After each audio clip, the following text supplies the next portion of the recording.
चलो बेटा जरा ध्यान देंगे। अब आज मैं पहले तुम्हें चैप्टर 2 बता देता हूँ, है ना, कि चैप्टर 2 किस तरीके से करना है।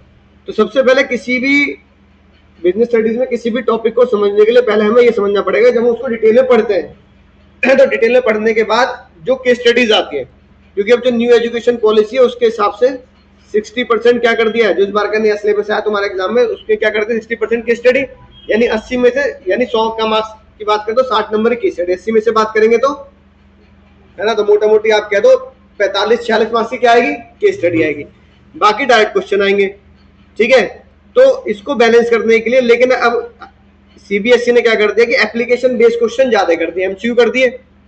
ठीक है भाई, 60 में से 20, 80 में से 20 मार्क्स से एमसीक्यू आ जाते हैं, तो बाकी जो क्वेश्चन कर दिए वो 60-65% क्या कर दिए, केस बेस्ड क्वेश्चन कर दिए, उसको वो एप्लीकेशन बेस्ड क्वेश्चन बोल देते हैं, कि आपको अपनी नॉलेज को अप्लाई करना है, यानी आपने जो पढ़ा तो आपको एक केस में पहचानना है कि ये क्या चीज है। तो उसी पैटर्न पे मैं क्या करता हूँ, तुम्हें पढ़ाऊंगा कि इस चैप्टर को हमें कैसे समझना है। तो जब हम रेगुलर क्लास में पढ़ते हैं तो रेगुलर क्लास में हम क्या करते हैं, जो भी चैप्टर हम पढ़ रहे हैं, जो भी चैप्टर पढ़ रहे हैं उसके मैं साथ साथ बच्चों को चीट कोड लिखवा देता हूँ। क्या लिखवा देता हूँ बाबू, उसके साथ साथ चीट कोड में लिखवा देता हूँ।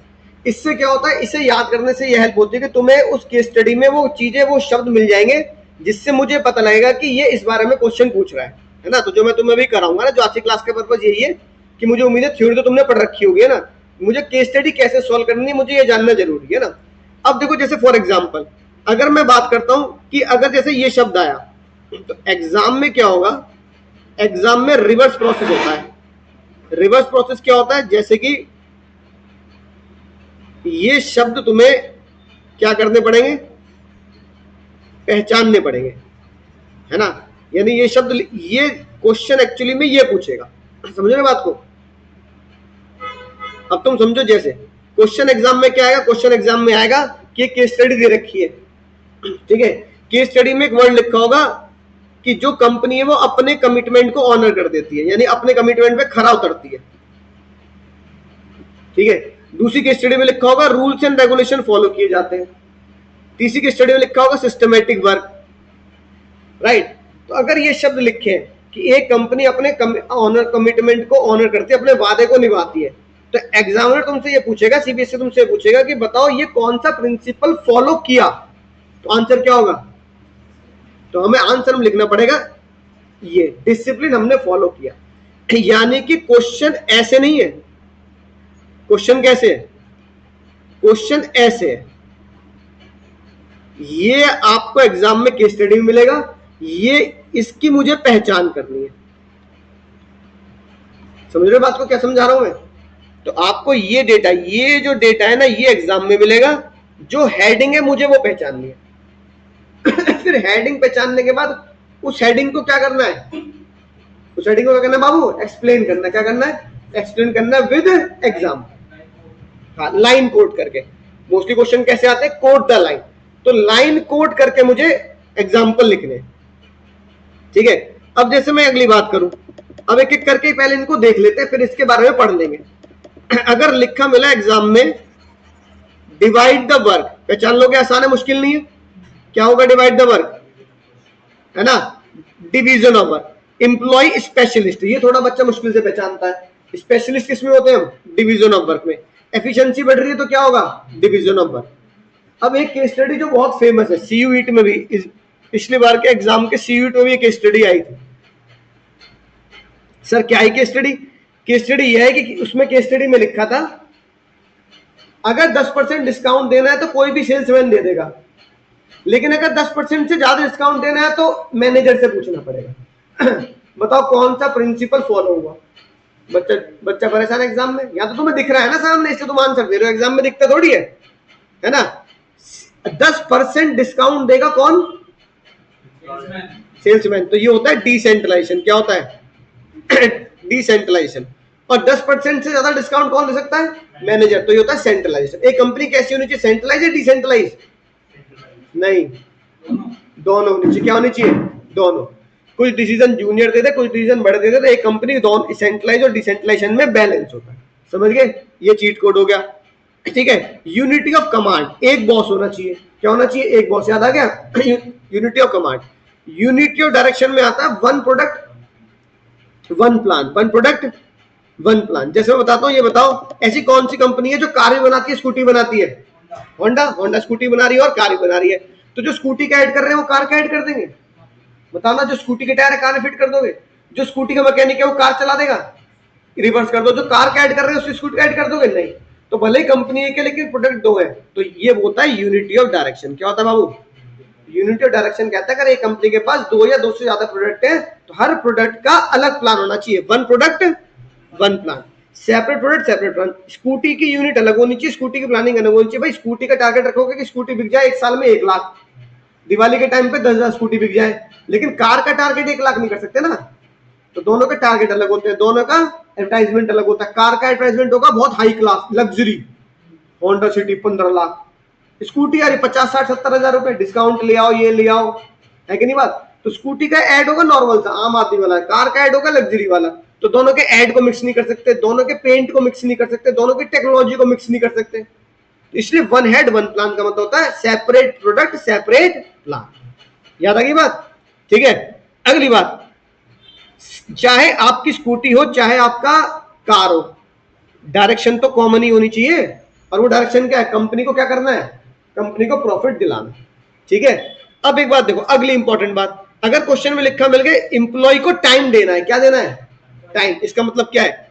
स्टेबिलिटी ऑफ टेन्योर, या लिख सकते हो stability of personal.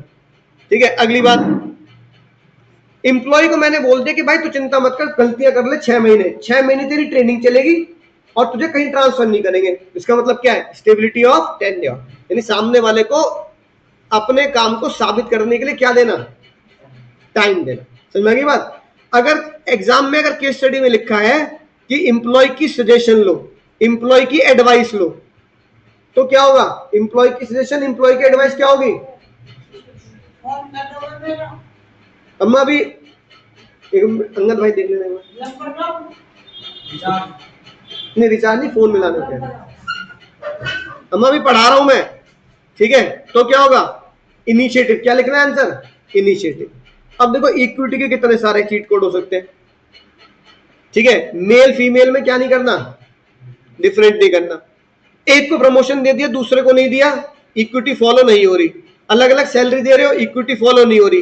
Kindness empathy justice कर रहे हो, इक्विटी फॉलो हो रही है। सबके लिए बराबर रूल होगा तो इक्विटी फॉलो हो रही है। तो एग्जाम में दो तरह क्वेश्चन बनता है। एग्जाम में पूछेगा बताओ क्या कौन सा प्रिंसिपल फॉलो हुआ, या एग्जाम में पूछेगा कौन सा प्रिंसिपल फॉलो वॉयलेट हुआ। ठीक है। अगली बात, ये बहुत ही इंपॉर्टेंट बात, अभी केस स्टडी सुनो पिछले एग्जाम की।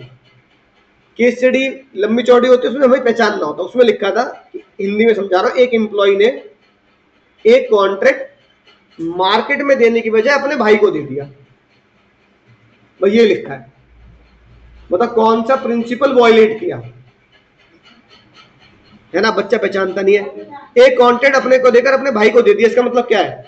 कि वो कंपनी के कॉन्ट्रैक्ट मार्केट में की बजाय अपने भाई को दे रहा है ताकि उसके पैसा उसके घर में जा सके। तो इसका मतलब क्या हुआ?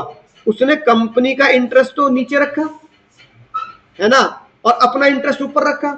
और प्रिंसिपल क्या कहता है? अपना इंटरेस्ट को नीचे रखना और कंपनी के हित को आगे रखना है। तो हाँ, सबऑर्डिनेशन ऑफ इंडिविजुअल इंटरेस्ट, अपने इंटरेस्ट को नीचे रखो, कंपनी के इंटरेस्ट को आगे रखो। दूसरी बात, एग्जाम में लिखा मिलेगा फैमिली को प्रॉफिट दे दिया, तो समझ लो ये प्रिंसिपल वॉयलेट है। ठीक है। अच्छा, तीसरा क्वेश्चन ये बन सकता है, एक कंपनी के एम्प्लॉय ने ये बोला कि अगर कंपनी लॉस में चल रही है तो हमें बोनस मत दो। कौन सा प्रिंसिपल फॉलो किया? यही, उसने अपना पर्सनल बोनस नीचे रखा और कंपनी के लॉस को कहा कि बोनस मत दो, लॉस में रिकवर कर लो। तो क्या होगा? ये प्रिंसिपल फॉलो है। ऑर्डर में क्या होता है? हर चीज का परफेक्ट क्या होता है? प्लेस। इंसान का भी और सामान का भी क्या मिलेगा? परफेक्ट प्लेस मिलेगा। समझा की बात? ये हो गए हमारे कौन से प्रिंसिपल? हेनरी फ्योल के प्रिंसिपल। कौन से प्रिंसिपल हो गए? Henry Fayol. ठीक है। अभी पहले ये बता दो तुम्हें, साथ साथ या तो नोट करते जाना, फोटो खींचते जाना ना, या फिर इनसे ले लेना, ये वाली पीडीएफ ये दे देंगे ना, या नोट कर लेना ना। ठीक है। ये यहाँ पे मैं खोल दूंगा बाद में क्लास के बाद, तो फोटो खींच लेना। अब ये जो चीट कोड है, किसके चीट कोड है? टेलर सर के। किसके? टेलर। हेनरी फ्योल को बोलते थे father of general management, Taylor को बोलते हैं father of scientific management. Henri Fayol बात करते थे इकोनॉमिक, क्या कहते हैं, एम्प्लॉइज की।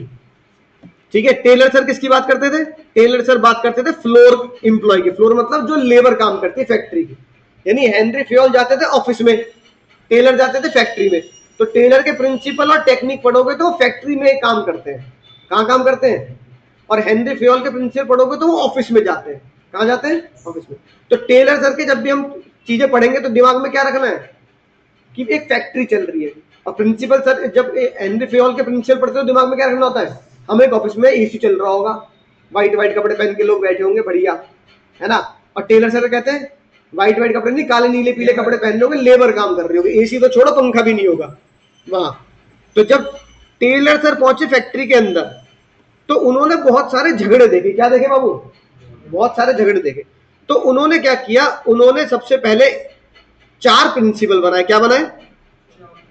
उन्होंने सबसे पहले 4 प्रिंसिपल बनाए। उन्होंने बोला 4 तो बनाऊंगा प्रिंसिपल। कितने प्रिंसिपल बनाऊंगा? 4। उन्होंने कहा 4 प्रिंसिपल बनाऊंगा। 4 प्रिंसिपल को उन्होंने बोला, चीट कोड मैंने बनाया, सर हमारी कॉपी दो। क्या चीट कोड बनाया? सर हमारी कॉपी दो। बोलो जल्दी मेरे साथ, क्या बनाया? सर हमारी कॉपी दो। तो लेबर ने बोला पहले सर हमारी कॉपी दे दो, उसके बाद बात करेंगे। एस से बना, बोलो science not rule of thumb. S से क्या बना? Science not rule of thumb. H से क्या बना? Harmony not Discord. बाबू क्या बना? Harmony not Discord. सी से क्या बना? Cooperation not individualism. Cooperation not individualism. D से क्या बना? Develop the worker to the greatest efficiency. Develop the worker to the greatest efficiency. समझ गई बात? तो चीट कोड याद होगा, सर हमारी कॉपी दो। अब इसमें सबसे पहले चीट कोड पढ़ते हैं हम, science not rule of thumb. यानी हेनरी फ्योल कह रहे हैं किसी भी काम में, है ना, खोपड़ी लगाओ अपनी खोपड़ी। क्या मत लगाओ? अंगूठे छाप चीजें मत लगाओ। अब जैसे उन्होंने बोला कि भाई देखो हमारे इंडिया में कई लोग देखते होंगे, तुम नई गाड़ी आ रही है, नई स्कूटी आ रही है, नींबू मिर्ची लटका देंगे। कई बार मम्मी गेट के बाहर भी लटका नींबू मिर्ची। तो टेलर सर कह रहे हैं भाई नींबू मिर्ची क्यों लटका रहे हो, पहले ये बताओ। सिर्फ लटकानी है इसलिए नहीं लटकानी, उसके साइंटिफिक रीजन बताओ। बोलो भाई, समझाई ना बात? वो ये कह रहे हैं कि भाई ठीक है नींबू मिर्ची, मैं इंडिया का नहीं हूं, मैं भी अपने गेट पे अपनी गाड़ी में नींबू मिर्ची लटका लूंगा। तो गाड़ी टायर पे चलती है, नींबू मिर्ची पे चलती है? टायर तो एक्सीडेंट नहीं होता। मैं नहीं मानता है लॉजिक, है ना। नींबू मिर्ची लटका के भी क्या हो जाता है ना, गाड़ी ठुक सकती है। तो उन्होंने कहा ये लॉजिक नहीं है, लॉजिक सही से बताओ जो प्रूव्ड लॉजिक हो। ये टेलर सर कह रहे हैं इसी को बोलते हैं साइंस लगाओ, नींबू मिर्ची जैसे थंब रूल मत लगाओ। ऐसी फैक्ट्री में भी होता है। ऐसे क्या होता है बाबू? फैक्ट्री में भी होता है। तो फैक्ट्री में क्या करते हैं लोग, बस जो रिचुअल चला रहा है ना वही काम कर रहे हैं। हजारों सालों से चल रहा है जी हमारे यहाँ। हम तो दुकान खोलते तो पहले पैर छूते दुकान के, है ना। हम दुकान खोलते तो क्या करते हैं, पहले दुकान के क्या छू रहे? दुकान के पैर छूने, मतलब समझ रहे हो ना, मतलब वो दुकान के शटर उठा के वो करते हैं ना। तो उसका लॉजिक बताओ। टेलर से कह रहे हैं मुझे उसका लॉजिक बता दो। तो मेरी बात, तो फैक्ट्री में जब उन्होंने बोला कि जब भी कोई भी किसी फैक्ट्री में काम करते हैं तो science not rule of thumb का मतलब होता है हर काम के पीछे थिंकिंग होनी चाहिए। क्या होनी चाहिए? लॉजिकल थिंकिंग होनी चाहिए कि मैं ये काम इसलिए कर रहा हूं, ठीक है। लॉजिकल अप्रोच होनी चाहिए। क्या होनी चाहिए? लॉजिकल अप्रोच होनी चाहिए, है ना। भाई अंकल एक आध लाइट बंद कर देना, लाइट नहीं आ रही। क्या होना चाहिए वो? लॉजिकल अप्रोच होनी चाहिए कि मैं इस काम को इसलिए कर रहा हूं, बस मैं इस काम को इसलिए कर रहा हूं क्योंकि मुझे इससे ये रिजल्ट मिलेगा, है ना। मैं दवाई इसलिए खा रहा हूं क्योंकि मेरा ये दवाई खाने से पेट का दर्द सही होगा। तो लॉजिकल बात लगती है। One best method. और क्या नहीं होना चाहिए? हिट एंड ट्रायल नहीं होना चाहिए, पहले ये ट्राई कर रहे हैं, पहले ये ट्राई कर रहे हैं, है ना। तो टेलर सर कह रहे हैं एक बेस्ट मेथड ढूंढो, किसी भी काम को करना है क्या ढूंढो? एक बेस्ट मेथड ढूंढो, one best method. Work study और एक्सपेरिमेंट आपको करते रहने पड़ेंगे जब तक आप एक बेस्ट मेथड ना ढूंढ लो। अगर ये शब्द लिखे मिलेंगे तो समझ जाना क्या है, science not rule of thumb, ठीक है। एच से क्या बना? Harmony not Discord. पहले तो इसका हिंदी मतलब समझो। हार्मनी का मतलब होता है मेल जोल, तालमेल, एक दूसरे से मेल जोल करके काम करना। डिस्कॉर्ड का मतलब होता है लड़ाई झगड़ा नहीं करना। क्या नहीं करना? लड़ाई झगड़ा नहीं करना। लोगों के बीच में मतभेद नहीं आना चाहिए। तो सबसे पहला जुगाड़ टेलर सर ने बताया, जब भी तुम्हें कंपनी में प्रॉफिट हो क्या करो, उस प्रॉफिट को वर्कर के साथ जरूर बांटो। चाहे बोनस के नाम से बांट दो, चाहे डिविडेंड के नाम से बांट दो, पर उस प्रॉफिट को जरूर बांटो। इससे क्या होगा? इससे वर्कर मोटिवेट होंगे और ज्यादा अच्छे से काम करने के लिए। ठीक है, तो ज्यादा प्रॉफिट और ज्यादा बांटो। दूसरी बात, मेंटल रिवोल्यूशन लेके आना। मेंटल रिवोल्यूशन क्या होता है बाबू? मेंटल रिवोल्यूशन क्या होता है? मेंटल रिवोल्यूशन का मतलब होता है दो जनों को ये समझ में आना कि दोनों एक दूसरे के बिना, है ना, बेकार है। ठीक है, दोनों एक दूसरे के बिना बेकार है। जैसे वर्कर को ये समझना चाहिए कि अगर हम स्ट्राइक कर दें, जो नोएडा में हो गई थी कुछ दिनों पहले, है ना, अगर हम स्ट्राइक कर दें और फैक्ट्री बंद हो जाए तो बेरोजगार तो हम फिर भी हो जाएंगे। तो स्ट्राइक करके भी इन पैसे नहीं मिल रहे और फिर बेरोजगारी के पैसे भी नहीं मिलेंगे। और मैनेजमेंट को ये सोचना चाहिए कि अगर अगर वर्कर स्ट्राइक कर दे तो फैक्ट्री बंद हो जाएगी। तो इसका मतलब दोनों को पता है कि झगड़े में किसका नुकसान है? दोनों का नुकसान। इसे बोलते हैं मेंटल रिवोल्यूशन, कि दोनों को ये पता है कि एक दूसरे के बिना बेकार है। मैं कितना ही लड़ लूं, अगर फैक्ट्री बंद हो गई तो मैं बेरोजगार हूं। और मैनेजमेंट को पता होना चाहिए कि हम कितना ही लड़ लें, अगर लेबर भाग गई तो फैक्ट्री बंद हो जाएगी। इसे बोलते हैं मेंटल रिवोल्यूशन। दोनों को एक दूसरे के बारे में क्या पता होना चाहिए? एक दूसरे की जरूरत का पता होना चाहिए। मम्मी पापा कितना ही झगड़ ले, है ना, तो पापा को पता है ना रोटी चाहे जली फूकी खानी है, पर खानी तो इनके हाथ की है। ये होता है हमारे घर में भी क्या चलता है? Mental revolution. ये तुम्हारे और घर वालों के बीच में चलता है। तुम कितनी धमकी दे लो घर वालों को, पापा ने बोल दिया तू निकल ले, हीरो बनना है, निकल ले जा। तो तुम बता निकल के जाऊंगा कहां? निकल के जाऊंगा कहां? कहीं नहीं जाऊंगा, क्योंकि कमाते नहीं हो ना। जॉब लग के कमाना शुरू करते तो एक बार को धमकी दे दी तो चलो निकल गए भाई, लेकिन अभी तो निकल नहीं सकते ना। तो ये मेंटल रिवोल्यूशन है। तुम्हें पता है घर वालों के बिना हमारा गुजारा नहीं है, और घर वालों को यही होता है यार अपने बच्चे हैं यार, उनके बिना मम्मी थोड़ी इमोशनल होती है, तो हमारा उनके बिना गुजारा नहीं है। तो ये मेंटल रिवोल्यूशन होता है। ये घर की बातें फैक्ट्री तक भी लगती है। तो वर्कर और मैनेजमेंट को दोनों को बताना चाहिए वो एक दूसरे के बिना क्या है? बेकार है। इसे बोलते हैं मेंटल रिवोल्यूशन। ठीक है, अगला होता है बाबू नो हिट एंड ट्रायल और वर्क स्टडी। समझ आ गई ना बात? सॉरी, कंप्लीट हार्मनी, तालमेल से काम करना है। यानी इसका मतलब ये है कि अगर मान लो मैनेजमेंट ब्रेक ले रहा है, फैक्ट्री का मैनेजर कह रहा है लंच करके आ रहा हूं, 1 से 2 का लंच है, तो क्या वर्कर लंच नहीं करेंगे? करेंगे ना। इसे बोलते हैं क्या? Complete harmony. ठीक है ना, और प्रॉपर अंडरस्टैंडिंग होनी चाहिए दोनों के बीच में। और सबसे इंपॉर्टेंट बात जो एग्जाम में पूछ रहे हैं, क्लास कंफ्लिक्ट।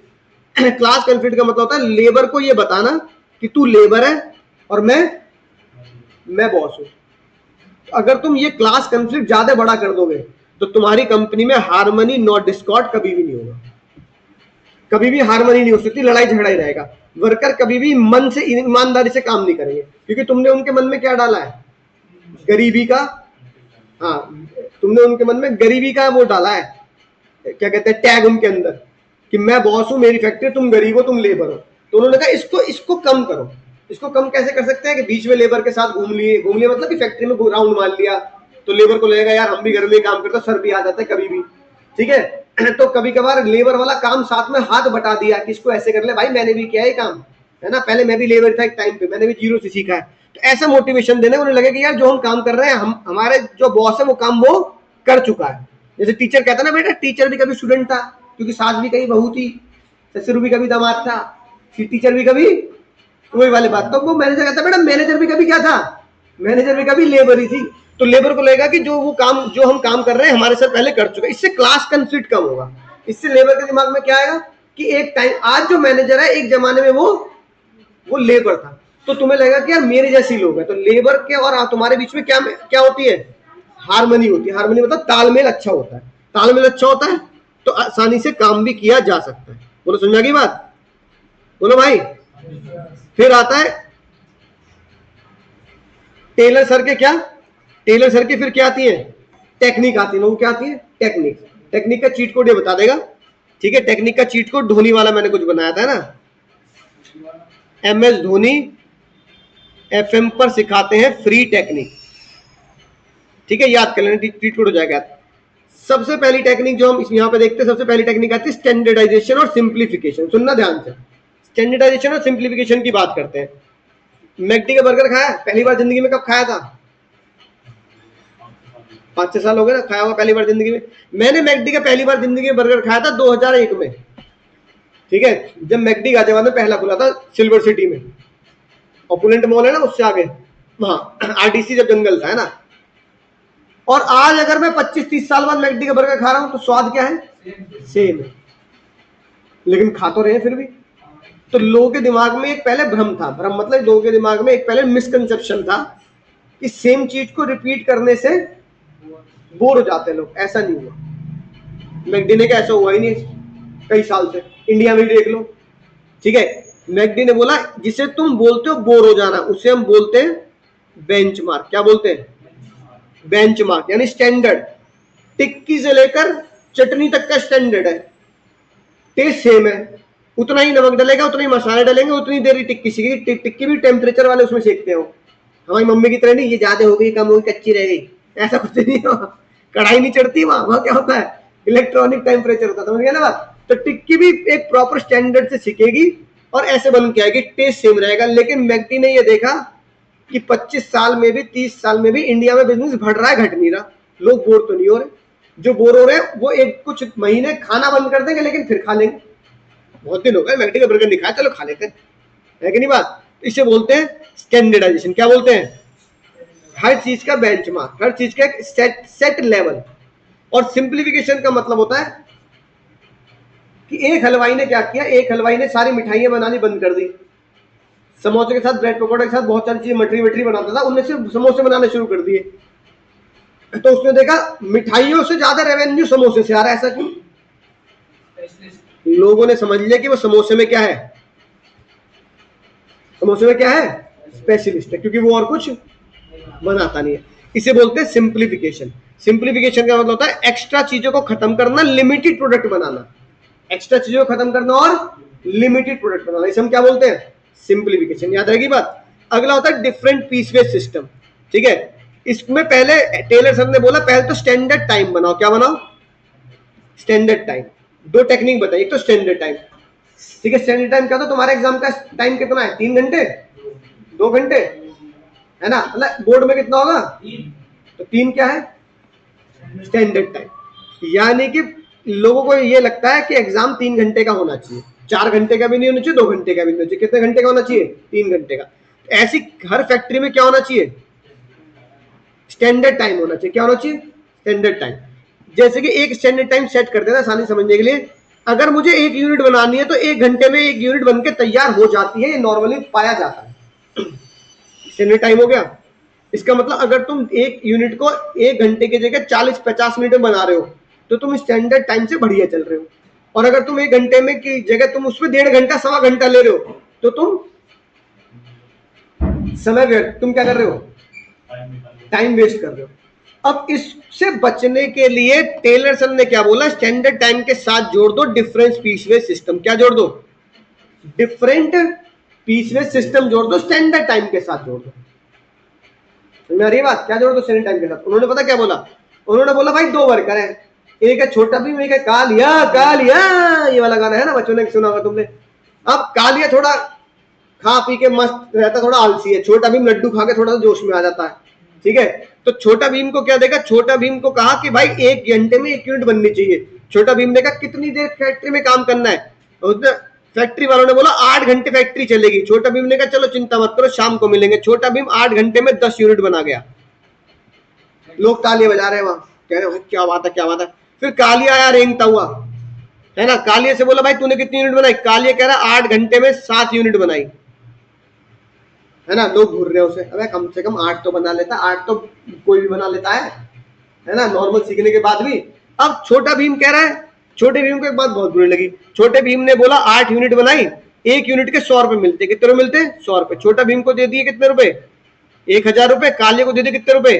700 रुपए। छोटा भीम नाराज हो रहा। छोटा भीम कह रहा है यार बड़ी नाइंसाफी है। अब जज साहब कह रहे हैं भाई नाइंसाफी क्यों है? छोटा भीम कह रहा है सर ये बताओ हम में और उसमें फर्क ही क्या हुआ, रेट तो बराबर है। ये बात टेलर सर ने, ये बात हेनरी फ्योल बोलते थे, सबको सैलरी मिल रही है। टेलर सर ने कहा नहीं नहीं भाई हेनरी फ्योल ऑफिस की बात करते हैं, फैक्ट्री में नहीं चलेगा ऐसा। टेलर सर ने बोला जो 8 के बराबर बना रहा है उसे तो 100 रुपए दो, जो लेस देन 8 बनाएगा उसके कर दो 100 रुपए की जगह 80 रुपए, जो मोर देन 8 बनाएगा उसके कर दो 200 रुपए। तो छोटा भीम कह रहा है सर मुझे कितने मिलेंगे? तो मैनेजर कह रहा है आजा भाई देख तेरा हिसाब करते हैं, बढ़िया देख, तू भी खुश हम भी खुश, और तू कल से और जोश में काम करेगा। तूने कितनी यूनिट बनाई? 10, 8 इंटू 100, देखिए तो स्टैंडर्ड है, कितने रुपए बन गए तेरे, और तूने कितनी एक्स्ट्रा बना दी, 2, 2 इंटू 200 के भाव से कितने हो गए 4, तो तेरे आज की दिहाड़ी कितनी होगी 1200। फिर कालिया कह रहा सर मेरा भी हिसाब कर दो, मैं भी चलूं घर। काली को क्या बोला, तूने कितनी बनाई, तूने बनाई 7, तुझे मिलेंगे 80 रुपए के हिसाब से, तो तेरे कितने पैसे बने, 7 इंटू 80 कितने रुपए, 560। कह रहा सर 100 रुपए के हिसाब से दे दो, तुमने तो कहा था 100 रुपए का नॉर्मल 1 यूनिट के बनेंगे, तो मैनेजर कह रहा है 100 रुपए तब मिलेंगे 1 यूनिट के जब स्टैंडर्ड यूनिट बनाएगा, स्टैंडर्ड यूनिट स्टैंडर्ड टाइम में बनाएगा। तो कह रहा मेरे साथ ऐसा क्यों किया, इसका मतलब तूने क्या किया, तूने समय व्यर्थ किया। क्या किया है, लंच में टाइम पास कर रहा होगा, चाय में टाइम पास कर रहा होगा, ये फैक्ट्री में वहीं बैठे बैठे क्या कर रहा होगा, मोबाइल चला रहा होगा, तो काम तो कर नहीं रहा होगा, तभी तो तेरी 8 की जगह 7 यूनिट बनी है, तूने 1 घंटा वेस्ट किया है। भाई 1 घंटे का 1 यूनिट है, तेरी 7 बनने का मतलब 1 घंटा तूने वेस्ट किया ना, तो 1 घंटे का लॉस फैक्ट्री में तेरे लिए क्या चल रहा है, पंखा चल रहा है, मशीन चल रही है, पानी चल रहा है, तो तेरे लॉस की, तेरे से तो भरपाई करेंगे उस लॉस की, 560 रुपए लेंगे। इसे क्या बोला, डिफरेंट पीस वेज सिस्टम। क्या बोला, different piece wage system. Efficient worker को ज्यादा पैसे, इनएफिशिएंट वर्कर को कम पैसे।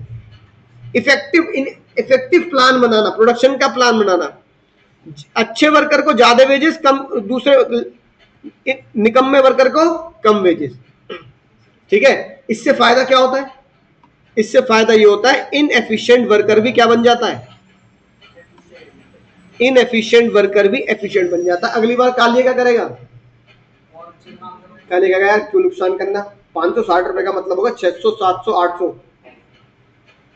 है ना, 240 रुपए का नुकसान है कि नहीं बात। तो यार 240 का नुकसान कर रहा हूं सिर्फ इसलिए कि 1 घंटा मैंने क्या किया, बेकार कर दिया। तो कालिया अगली बार दूसरे वर्कर से बोलेगा नहीं भाई मैं फालतू बातें नहीं करूंगा तुमसे, तुम्हारे चक्कर में कल मेरा बहुत लॉस हुआ, वो ले जा रहा 1200 रुपए और मुझे 800 भी नहीं मिल रहे। तो इनएफिशिएंट वर्कर भी एफिशिएंट हो जाएगा, इनएफिशिएंट वर्कर भी क्या हो जाएगा, एफिशिएंट वर्कर हो जाएगा ना। Develop the worker to the greatest efficiency, समझ गए, उनको ट्रेनिंग पे भेजो तो वो क्या होगा, एफिशिएंसी पहुंच जाएंगे। अगली बात, ये बड़ा खतरनाक है, फंक्शनल फोरमैन। ठीक है, सुनना ध्यान से क्या लिखा है। टेलर सर ने क्या बोला था, 1 बॉस, ओ सॉरी फेयल सर ने क्या बोला था, 1 बॉस। यहां कितने बॉस बोल रहे हैं, 8 बॉस।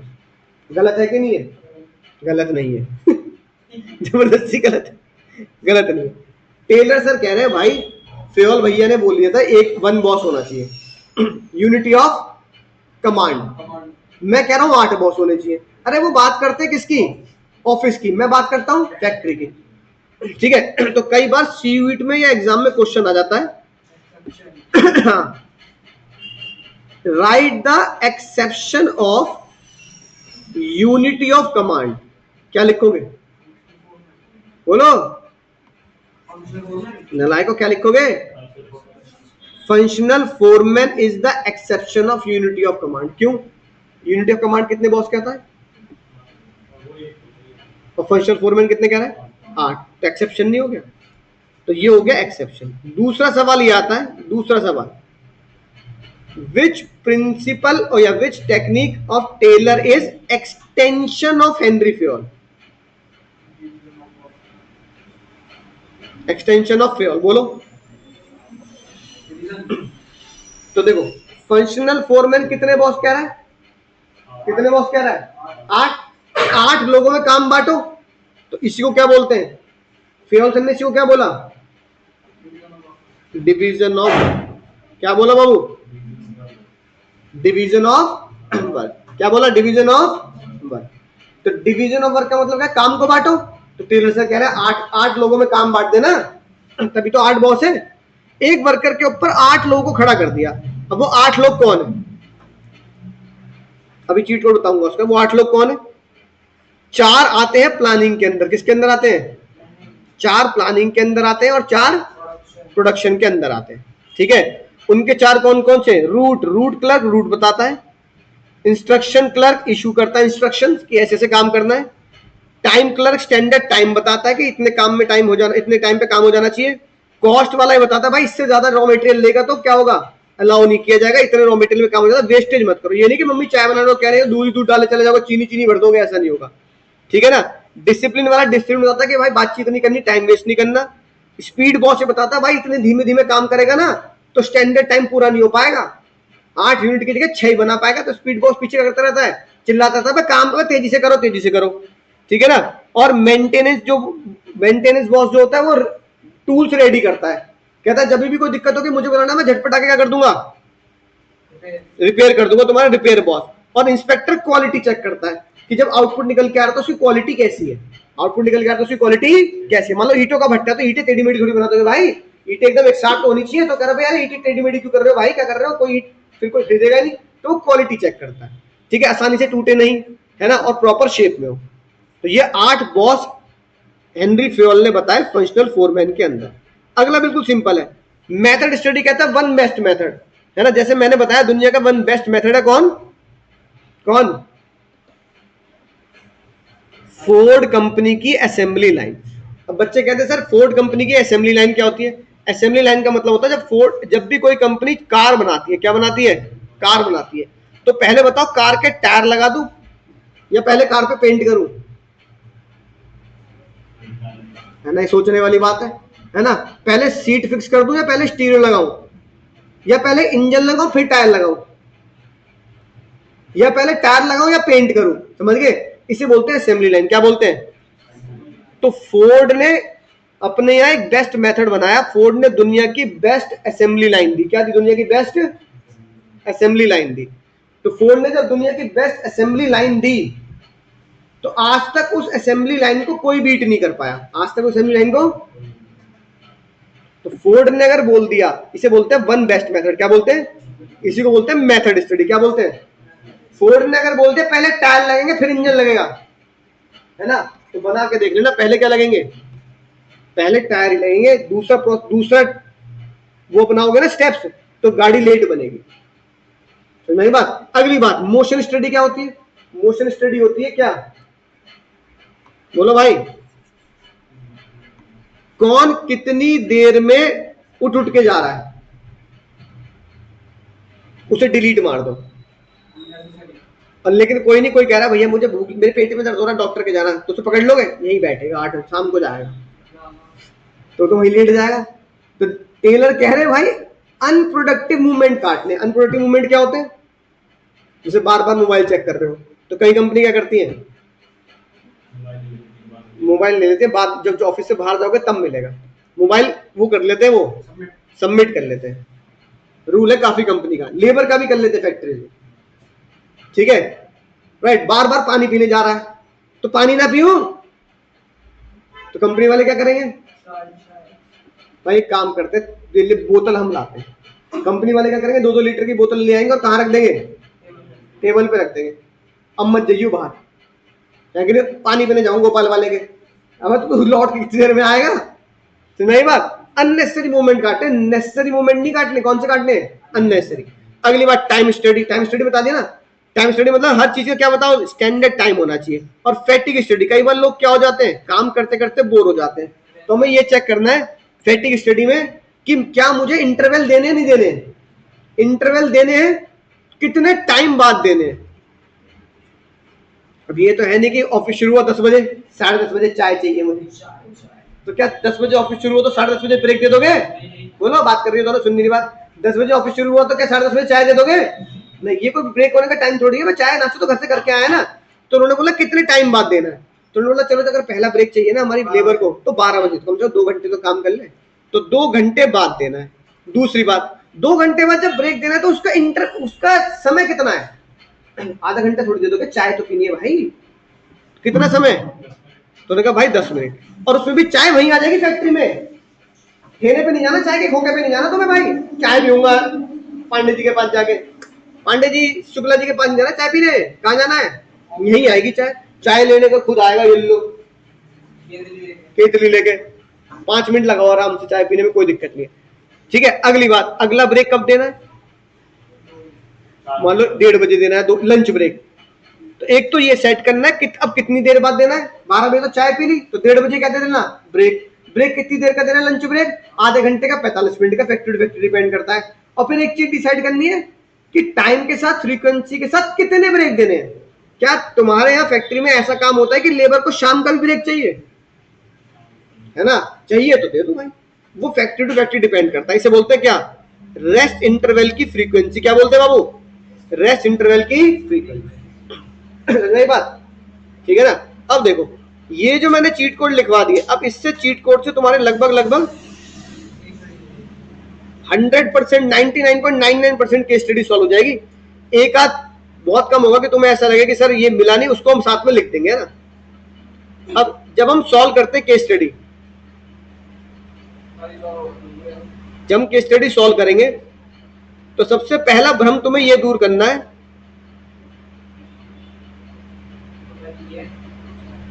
कि मुझे कहानियां पढ़नी है। नहीं, तुम्हें यह भ्रम दूर करना है कि मुझे कहानियां पढ़नी। कहानियां नहीं पढ़नी भाई। क्या नहीं पढ़नी? कहानियां नहीं पढ़नी है, ठीक है? अभी बताऊं कहानी कैसी होती है। ये सब मैंने तो बता दिए, ये तुम्हारी किताब में है बच्चों के, है ना? इसके पॉजिटिव नेगेटिव, ठीक है? एस्पिरिट डिकॉर्ड, इसका क्या कोड हो सकता है? Unity, strength, management, develop to the, है ना, sense of belonging, team spirit. समझ बात? इस तरह के चीट कोड तुम्हें याद करने। आई रिप्लेस भी एस्पिरिट डिकॉर्ड। टेलर सर के पिन से बता दिए, सर हमारी कॉपी दो, है ना? ये सारे यहाँ पे लिखे हुए। फिर ये मैंने तुम्हें बता दी क्या? टेक्निक। हाँ, टेक्निक का कोड यहाँ लेकर कहीं से याद कर लो। देखो टेक्निक का कोड है सर जी रोज देखो सीआईडी, सर जी रोज देखो सीआईडी। अब देखो सर जी क्या है, कुछ बच्चे कहते हैं सर आप, हम आपको सर जी बोलते हैं, सर जी कर रहे हैं प्रोडक्शन, सर जी कर रहे हैं प्रोडक्शन। और सीआईडी चोर को पकड़ने के लिए क्या करती है? प्लानिंग। तो रोज देखो सीआईडी प्लानिंग का कोड है। रोज देखो सीआईडी प्लानिंग का कोड है। चलो थोड़ा क्लियर कर देता हूं, है ना? रोज देखो सीआईडी किसका कोड है बाबू? प्लानिंग का। और सर जी क्या करते हैं? प्रोडक्शन। अब देखो तो सर जी रोज देखो सीआईडी, सर जी रोज देखो सीआईडी, ठीक है? सर जी किसका कोड है? प्रोडक्शन का। और सीआईडी किसका कोड है? प्लानिंग का। तो प्लानिंग में आओ, देखो सी से क्या बनेगा? कॉस्ट। आई से क्या बनेगा? इंस्ट्रक्शन। डी से क्या बनेगा? डिसिप्लिन। और रोज के आर से क्या बनेगा? Root clerk. हो गए चारों, 1 2 3 4। अब प्रोडक्शन का, प्रोडक्शन कौन करता है? सर जी। सर जी के एस से क्या बनेगा? स्पीड। आई से क्या बनेगा? इंस्पेक्टर। आर से क्या बनेगा? रिपेयर। और जी से क्या बनेगा? Gang boss. अब एमसीक्यू में पता कैसे आता है? एमसीक्यू में, एमसीक्यू तुमसे पूछेगा बता रिपेयर बॉस किसके अंडर आता है, प्रोडक्शन के अंदर या प्लानिंग के अंदर? ये सीयूईटी का क्वेश्चन बता रहा हूं तुम्हें, इसी बार के, जिन बच्चों का सीयूईटी अभी गया है ना? तो बच्चे अभी 2 दिन पहले 29 तारीख को सीयूईटी का पेपर था बच्चों का, कुछ बच्चों का 11-12 को 29 को पेपर था। तो जिसके 29 वाला जो पेपर बच्चा आया, बच्चे ने बताया सर मुझे क्वेश्चन याद आ रहा, उसमें बड़ा, है ना, आपने बताया था लेकिन गलती हमारी है, भूल गया मैं। तो मैंने कहा भाई नेगेटिव मार्किंग तो नहीं कराया, छोड़ दे, पर नेगेटिव मार्किंग मत कर। उसने कहा यही आया कि रिपेयर बॉस किसके अंडर काम करता है?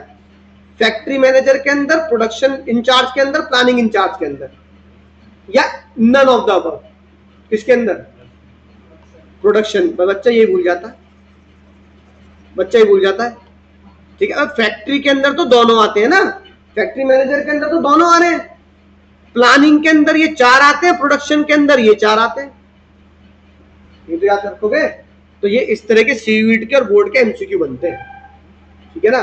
राइट। तो सीयूईटी का पेपर बाबू टफ आता है, बोर्ड का आसान आता है, सीयूईटी का टफ आता है, समझ गए ना? क्योंकि लाखों लोग सीयूईटी का एग्जाम देते हैं, कॉलेज में सीट है ना? मान लो चलो टॉप कॉलेज की सीट मान ले तो 300-400, दिल्ली यूनिवर्सिटी के टॉप कॉलेज की 300-400 सीट है। एसआरसीसी में 100 सीट तो होंगी ज्यादा, पेपर दे रहा बच्चा 5 लाख, तो पेपर को तो टफ बनाना पड़ेगा ना, क्योंकि अगर सारे लोगों ने सही आंसर दे दिया, सबके 100% टाइम आओ, तो पेपर दोबारा नहीं करना पड़ जाएगा भाई। 100 सीट है, मान लो चलो एग्जाम में, मान लो डीयू वाले कह रहे हैं 2 सीट है, और हम 6 जनों 10 जनों ने एग्जाम दिया, 10 के बराबर मार्क्स है, पेपर आसान था, सबके बराबर मार्क्स है, तो किसको मिलेगी वो सीट? दोबारा पेपर कराना पड़ेगा, है ना? या फिर वो क्राइटेरिया क्या बनाओ? तो पेपर इससे टफ बनाया जाता है कहीं 1-2 नंबर का हेरफेर होना चाहिए, क्योंकि 1-2 नंबर के हेरफेर से डिसाइड हो जाएगा किसको सीट मिलनी है। तो पेपर आसान तो बना नहीं सकते, तो पेपर इसलिए सीयूईटी का पेपर टफ आता है, एनटीए पेपर करता है, तो एनटीए वही है भाई, नीट का पेपर भी बनाते हैं, आईआईटी के पेपर भी बनाते हैं, है ना, सीयूईटी का पेपर बनाते हैं, तो पेपर थोड़ा सा टफ ही बनाते हैं सीयूईटी का। लेकिन सीयूईटी का पेपर अगर आसान बनाना तो क्या करना पड़ेगा, एक महीने में कुछ नहीं होगा भाई, वहां एक महीने में तो वन शॉट ही चलते हैं कि भैया 31 मार्च को मेरा बोर्ड के पेपर खत्म हो गए, 5 मार्च अप्रैल के 10 मई को मेरा सीयूईटी का पेपर है, पहला पेपर आज 9 मई को था सीयूईटी का, तो एक महीने में कैसे कर लोगे यार तुम अकाउंट सीखो, बीएसटी इंग्लिश, और डोमेन अगर कोई डोमेन वो देता है तो जीटी वगैरह, है ना, तो हो ही नहीं सकते। तो ये तैयारी बाबू 12th के साथ की जाती है ना। तो तुम जब जो बच्चे पढ़ते हैं, मैं उनको इसलिए कहता हूं कि ये सोच के तैयारी मत करो बोर्ड के पेपर देने, क्या सोच के तैयारी करो, 12th की तैयारी अब ये सोच के करनी है कि सीयूईटी का पेपर निकालना है एक महीने पढ़ के, एक महीने तब पढ़ पाऊंगा जब 10 महीने पढ़ लूंगा तमीज में। तुम खुद सोच लो, आज भैया ने क्या पढ़ाया अकाउंट्स में कल की क्लास में, मान लो एडमिशन पढ़ा दिया, कितनी क्लास लगाई होंगी एडमिशन में, मुझे लगता है कम से कम 8, 10, 12 क्लास, शायद 15 क्लास भी हो जाती होंगी एडमिशन में, तो है ना। फिर तुमने बेसिक पढ़ा होगा गुडविल, अब पूरे पार्टनरशिप में कितना अंदाजा लगाना, 3 से 4 महीने लग जाते हैं, स्कूल में ही देख लो लग जाते हैं ना। फिर कंपनीज एक्ट भी है, कंपनी अकाउंट वो भी है, तो खुद सोचो 4 महीने का काम, 8 महीने का काम तुम एक महीने में कैसे कर लोगे। इकोनॉमिक्स में और लोचा होता है, इकोनॉमिक्स में 11वीं की भी आती है, 12वीं की भी आती है। अकाउंटिंग को बीएसटी में सीयूईटी का सबसे बड़ा कोर्स इसका है, इकोनॉमिक्स का।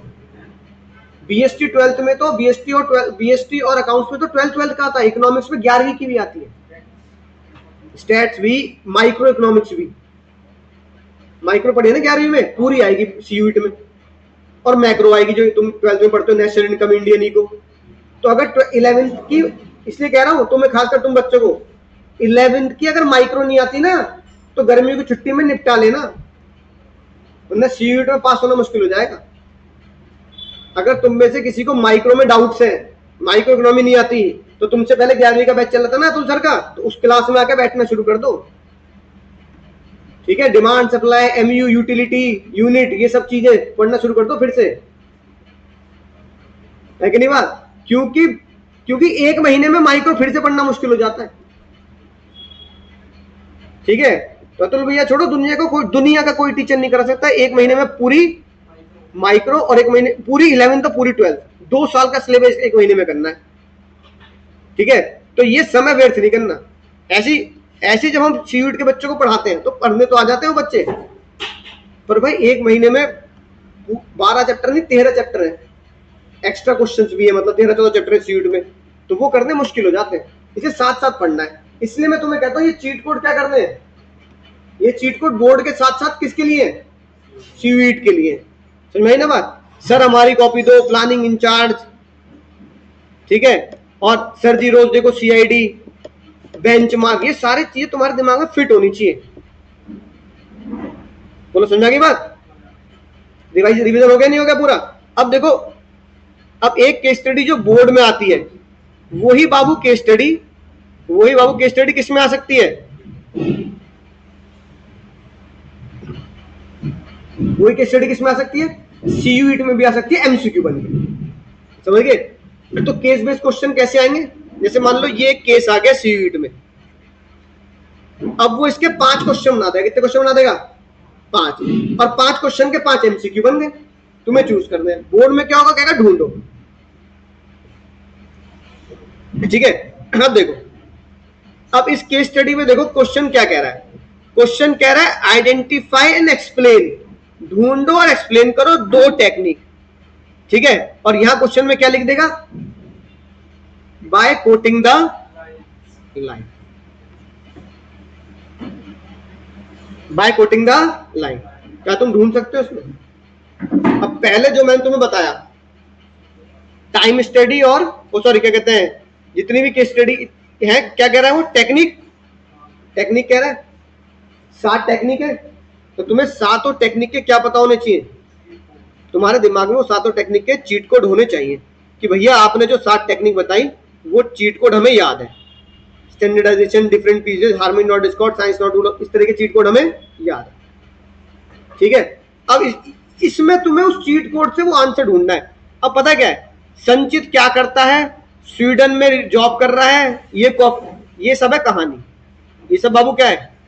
कहानी। कहानी में उलझ गए तो पेपर सॉल्व नहीं होगा। इमोशंस में नहीं जाना। तुम्हें सिर्फ एक नजर है, बिल्कुल जो बाज की नजर होती है ना शिकार को पकड़ने के लिए, तुम्हें उस नजर से उस चीट कोड को ढूंढना है। ठीक है, अब बताओ। देखो बिल्कुल बढ़िया बात है ना। सबसे पहला cheat code, employ not happy with the long waiting time. ठीक है, यानी कि वेटिंग टाइम से एम्प्लॉय खुश नहीं है, तो इसका मतलब तुम्हें क्या बनाना पड़ेगा? Standard time. क्या बनाना पड़ेगा बाबू? एक बार बताओ, तुम्हारा ग्राहक कह रहा है भाई मैं अगली बार नहीं आऊंगा इस दुकान पे, भाई कॉफी पीने में आधा घंटा लगा देते हैं, तो कॉफी तो भाई 2 मिनट बननी चाहिए, है कि नहीं बात? कॉफी क्या बननी चाहिए? तो घर में कितनी देर में बना लोगे कॉफी तुम? 2 से 3 मिनट। दूध बाजार से भी लाना पड़े तुम 5 मिनट में हो जाएगा काम, अगर बगल में दुकान हो। कॉफी शॉप में तो दूध रखा होगा। हॉट कॉफी पी रही हो तो गैस भी चल रही होगी, कोल्ड कॉफी पी रही हो तो मिक्सी में ही तो घुमानी है, तो तुम मिक्सी में घुमा के कॉफी देने में 15 मिनट कैसे लगा रहे हो भाई? तो तुम्हें क्या सेट करना पड़ेगा? तो ये चीट कोड क्या बना? टाइम स्टडी का क्या बना? और अगली बहुत ही इंपॉर्टेंट बात, सबसे खतरनाक चीट कोड, अननेसेसरी फ्लेवर को क्या कर रहे हो? एलिमिनेट। अननेसेसरी फ्लेवर को डिलीट कर रहे हो। अननेसेसरी फ्लेवर को डिलीट करना कौन सा होता है? बोलो, सिंप्लीफिकेशन। हाँ, सिंप्लीफिकेशन एंड स्टैंडर्डाइजेशन। तो स्टैंडर्डाइजेशन का मतलब होता है हर चीज का स्टैंडर्ड सेट करना। सिंप्लीफिकेशन का मतलब क्या होता है?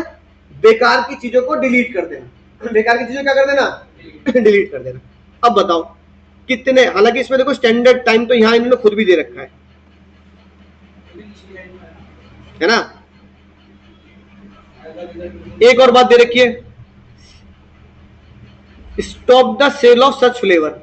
ये भी किसके बारे में बात कर रहा है? स्टैंडर्डाइजेशन के बारे में। अब देखो, अब मुझे होता पूरी केस स्टडी में सिर्फ 2 ही वर्ड इंपॉर्टेंट है, बाकी जितने भी 100 वर्ड है ना सब फालतू बात है। एक, stop the sale of flavour या फिर एलिमिनेट, सिर्फ ये। और दूसरा, लॉन्ग वेटिंग टाइम के हिसाब से मुझे क्या करना पड़ेगा? टाइम सेट करना पड़ेगा। ठीक है, ये लिखी बात। She fix the standard time for order. उसने फिक्स कर दिया, कॉफी का ऑर्डर आया तो 5 मिनट में टेबल पे होनी चाहिए, वरना नौकरी मत करना यहाँ पे आके। तो मैंने बात स्टैंडर्ड टाइम सेट कर दिया, नहीं कर दिया? अब बताओ क्या दिक्कत है? अब अगर तुमने ये पहचान लिया और लाइन कोड कर दी, तो अगर मैं तुम्हें सही बताऊं बाबू, अगर मैं तुम्हें सही बताऊं तो ये जो डेटा है ना, ये जो डेटा है इसको तुम्हें सिर्फ क्या करना है? बोलो भाई, इसको तुम्हें सिर्फ याद करना, और ये याद तुम अपनी लैंग्वेज में भी कर सकते हो। चाहे तुम यहाँ क्वेश्चन से याद कर लो, जो मैंने तुम्हें बुक में दे रखा है, चाहे वहां से याद कर लो। भाई सिंप्लीफिकेशन में अपनी भाषा में इंग्लिश में बना नहीं सकते क्या? Simplification means eliminated the variety of product, eliminated the size of the product, eliminated the dimensions of the product. ठीक है, it not only help the inventory reduce but also save the cost and labor and time. ये बात तो अपने अगर पढ़ के भी जाओगे तो इतनी बात तो एग्जाम में लिख सकते हैं। बोलो भाई,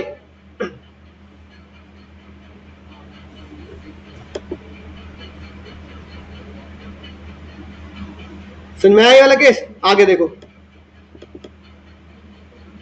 ये डायरेक्ट क्वेश्चन हो गया। अगली केस स्टडी देखते हैं। अब देखो सेक्शन, ये क्वेश्चन नंबर 10 बहुत ही इंपॉर्टेंट क्वेश्चन पढ़ो। हालांकि मैंने हाईलाइट कर रखा है, लेकिन तुम ये समझना कि अगर ये एज इट इज क्वेश्चन आया तो कैसे होगा। क्वेश्चन क्या कह रहा है? क्वेश्चन कह रहा है हेनरी फेयोल के प्रिंसिपल बताओ, इसमें लाइन कोड करके। क्या बताओ? एग्जाम में लिखा मिलेगा प्रिंसिपल बताओ हेनरी फेयोल के। अब देखो, मुझे तुम ये बताना, राइट टाइम राइट प्लेस। अब एक बात ध्यान देना, इस इतनी लंबी चौड़ी केस स्टडी में, ठीक है, सारी बातें बेकार है सिवाय 5 शब्द के। राइट टाइम राइट प्लेस, ये भाई ये बिल्कुल कहता ना चीते के शिकार की तरह तुम्हें ढूंढने, सब प्रैक्टिस से आते हैं। राइट टाइम राइट प्लेस किसका चीट कोड है? हाँ, principle of order, principle of order पकड़ लिया। अभी बताओ, सिर्फ इस लाइन को कोट कर दो, ये वाली लाइन, इस लाइन को कोट कर दो, प्रिंसिपल ऑफ ऑर्डर लिख दो, फिर आगे उसे एक्सप्लेन कर दो, पूरे नंबर मिलेंगे। ठीक है, टीम में काम करना, ये किसका चीट कोड है? एस्प्रिट डी कॉर्प का। किसका चीट कोड है बाबू? एस्प्रिट डी कॉर्प का। ठीक है, अगली बात, तुमने ऑफिस में लिख दिया no alcohol during working hour. भाई शराब सिगरेट नहीं पीनी, रूल बना दिया। क्या है? डिसिप्लिन। एक शब्द, दो शब्द, तीन शब्द। तुमने बोला एम्प्लॉय से सजेशन लिया करेंगे, प्रिंसिपल ऑफ इनिशिएटिव। तो 5 शब्द हो गए, खेल खत्म। बाकी ये जो लिख रखा है ना, ये सब कहानियां हैं।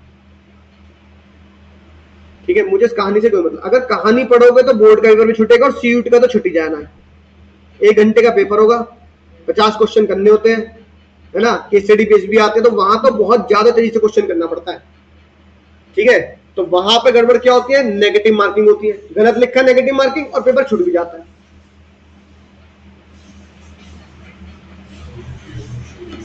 समझिए टेलर सर, फेवर सर कैसे प्रिंसिपल आएंगे। अब इसको चाहे यहां से याद कर लो, चाहे कहीं से भी याद कर लो। अब इसको देखो, इसको देखो, आपका विद्यालय, ये केस स्टडी आई, उनसे पूछा दो तुम प्रिंसिपल बता दो। वैल्यू के क्वेश्चन अब बोर्ड्स में नहीं आएंगे, पहले आया करते थे, अब सीबीएसई ने वैल्यू बेस्ड क्वेश्चन हटा दिए। ठीक है, अब बता, पूरी केस स्टडी में सिर्फ वही 2 चीजें इंपॉर्टेंट है जो मैंने हाईलाइट कर रखी है। बाकी सारी केस स्टडी में सिर्फ कहानी है, कहानी पे उलझ गए तो पेपर बेकार हो जाएगा। टीम मतलब एस्पिरिट डी कॉर्प, है ना। स्पिरिट ऑफ यूनिटी मतलब एस्पिरिट डी कॉर्प, है कि नहीं बात? इससे क्या पता लगा? एक ही पूछ रहा है ना वो, तो एक फीचर तो तुम्हें बताइए, है ना। मैनेज, ये चैप्टर 1 का मैनेजमेंट गोल ओरिएंटेड होता है, मैनेजमेंट परवेसिव होता है। चैप्टर 1 के फीचर पूछ लिए, यानी एक क्वेश्चन में चैप्टर 2 भी पूछ लिया और चैप्टर 1 भी पूछ लिया। अब बताओ, इसमें से कह रहा है एक प्रिंसिपल बता दो जिसे फॉलो नहीं किया जा रहा इस क्वेश्चन में।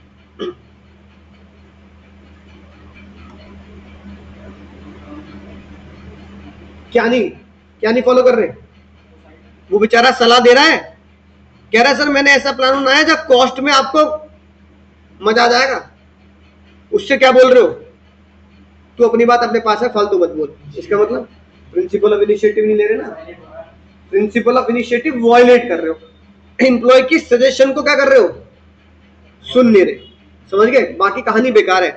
कौन टेलको है, कौन है ना हर्ष है, कौन उसका, ये सब बेकार की बातें हैं। तुम ये देखो भाई उसके साथ हो क्या रहा है, उसकी बात नहीं सुनी जा रही, आगे मत पढ़ो, क्वेश्चन सीधा खत्म। क्या? प्रिंसिपल ऑफ इनिशिएटिव फॉलो नहीं हो रहा। अब देखो टेलर, ये बहुत ही इंपॉर्टेंट क्वेश्चन है, क्वेश्चन नंबर 13।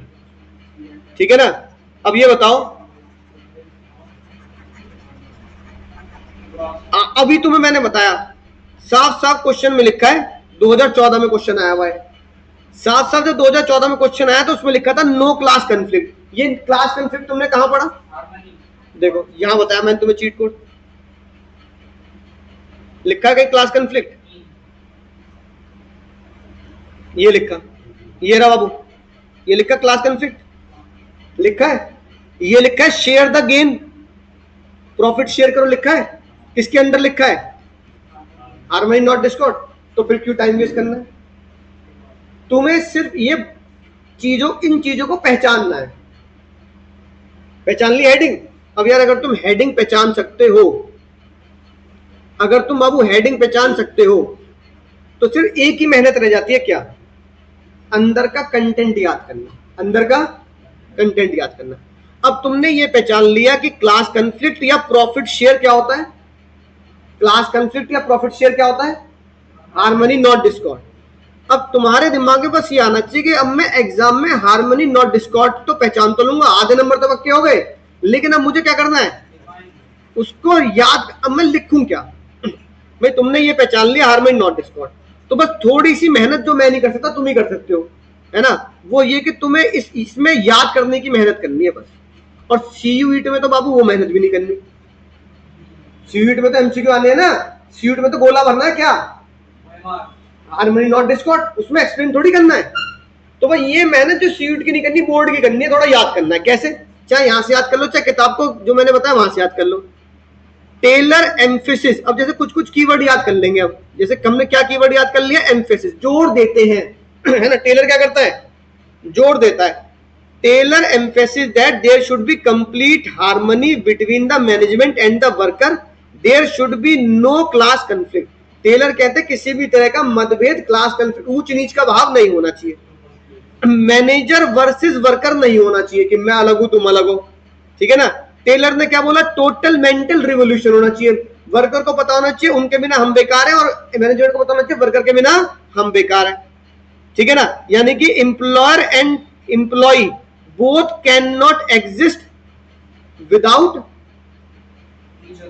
Each other. यानी किसी भी कंपनी की प्रॉस्पेरिटी मतलब खुशियां, किसी भी कंपनी की प्रॉस्पेरिटी एम्प्लॉयर एम्प्लॉय दोनों पे ही डिपेंड होती है, ठीक है, समझ गए ना बात। तो सबकी हमें सुन के काम करना। इसमें से क्या क्या कीवर्ड याद कर लिए मैंने। अब तुम बोलो सर अंदर के लिए क्या याद कर सकते हैं, इसके आगे पीछे अपनी तरफ से वर्ड लिखाओ। एक तो ये याद कर लिया कंप्लीट भाई हार्मनी नॉट डिस्कॉर्ड तो तुमने पहचान लिया, तो हार्मनी तो याद हो गया।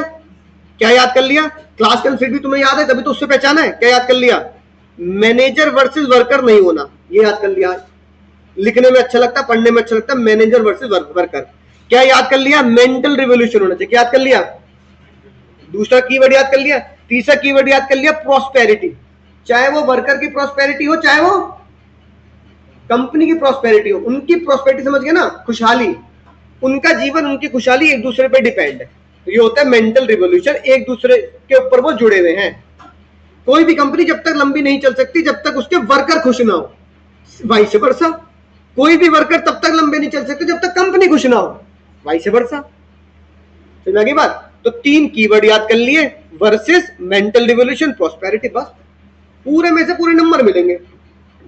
आगे पीछे अपनी लैंग्वेज लिख देना बस, ठीक है, आगे पीछे क्या लिख देना, अपनी लैंग्वेज लिख देना। अगला देखो क्वेश्चन 15। अब बच्चे एग्जाम में ये भूल जाते हैं, क्वेश्चन 15 वाला क्वेश्चन, ये भी इंपॉर्टेंट है, पढ़ना जरा। एक तीर से 2 शिकार। अब आती है बात, सर एक तीर से 2 शिकार कैसे हो सकते हैं। अब जो है एम्प्लॉय क्या पूछ रहा है, वो take the worker into confidence, यानी take the worker into confidence का मतलब होता है उनकी सुनो, वर्कर की सुनो, वर्कर की एडवाइस लो। वर्कर की क्या लो, एडवाइस। अगर मैं वर्कर की एडवाइस लेता हूं तो टेलर सर क्या कहते हैं, कोऑपरेशन। टेलर सर क्या बोलते हैं, कोऑपरेट करके काम करना, कोऑपरेशन नॉट इंडिविजुअलिज्म। याद आ गई बात। इसी एडवाइस को फेओल क्या बोलते हैं,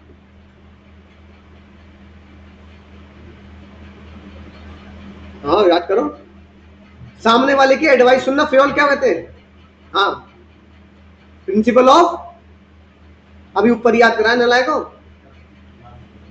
अरे मैं अपने वर्कर की सजेशन लेता हूं, मैं अपने वर्कर की एडवाइस सुनता हूं, तो कौन सा प्रिंसिपल हेनरी फेओल फॉलो कर रहे हैं, प्रिंसिपल ऑफ ऑर्डर। नहीं, अबे ऑर्डर का मतलब होता है हर चीज सही समय पे रखी है।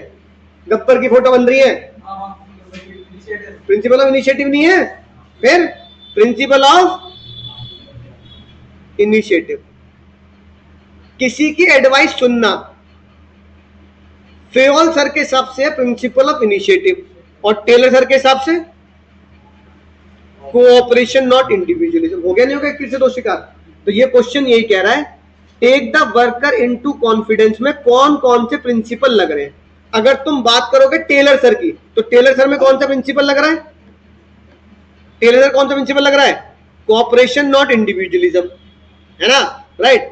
और अगर बात करोगे, अगर क्वेश्चन आएगा फेओल सर की, तो फेओल सर का कौन सा प्रिंसिपल लग रहा है, initiative.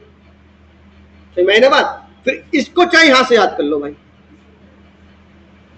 Cooperation not individualism extension है हार्मनी नॉट डिस्कॉर्ड का, है ना, कि तालमेल से काम करो, झगड़ा ना करो। झगड़ा नहीं कब होगा? झगड़ा तब नहीं होगा जब मैं लोगों की सुनूंगा, जब मैं लोगों के साथ कोऑपरेशन से काम करूंगा। याद कर लिया? नहीं कर लिया? इसको ध्यान देंगे इसलिए। अब देखो, ओ देखो आगे नहीं आ गया वही क्वेश्चन। अब देखो, एक तीर से दो शिकार, एक्सपेक्टेड लिख रखा है इसलिए एक तीर से दो शिकार। बाबू ये बताओ, share the gain, share the gain ये किसका चीट कोड है? Harmony not Discord. अभी लिखवाया ना, शेयर द गेन ये लिखा, इसका चीट कोड है बाबू। तालमेल से काम करना है, झगड़ा नहीं करना। झगड़ा तभी नहीं होगा जब मैं वर्कर को पैसा देता रहूंगा, तो वर्कर खुश रहेंगे, झगड़ा नहीं करेंगे। तो शेयर द गेन किसका बना? Harmony not discord. Taylor sir पैसों के बारे में बात चल रही है, तो टेलर सर पैसों के बारे में बात करते हैं हार्मनी नॉट डिस्कॉर्ड में। ठीक है, अब मुझे बताओ, फेओल सर पैसों के बारे में कहां बात करते हैं? कहां बात करते हैं? तो भूल गए, चप्पल कहां मेरी? Principle of remuneration. तो देखो, हार्मनी नॉट डिस्कॉर्ड और प्रिंसिपल ऑफ रेम्यूनरेशन। एक क्वेश्चन आंसर दो। पूछ रहा है ना, कह रहा है फेओल का प्रिंसिपल बताओ, टेलर का प्रिंसिपल बताओ। तो फेओल का प्रिंसिपल हो गया रेम्यूनरेशन, टेलर सर का प्रिंसिपल हो गया हार्मनी नॉट डिस्कॉर्ड। वही बात। अब ये बताओ, ये चीट कोड बनते कैसे? कैसे बनते हैं? बहुत सारे क्वेश्चंस की प्रैक्टिस करके, और उन बहुत सारे क्वेश्चंस में वो वर्ड ढूंढ के, जिस वर्ड से मुझे पता लग रहा है कि ये इसका वर्ड है और कंपनसेशन इसका वर्ड है। समझ में आई बात? इसलिए जितनी ज्यादा प्रैक्टिस करते हैं उतने ज्यादा हमें चीट कोड पता लग जाते हैं।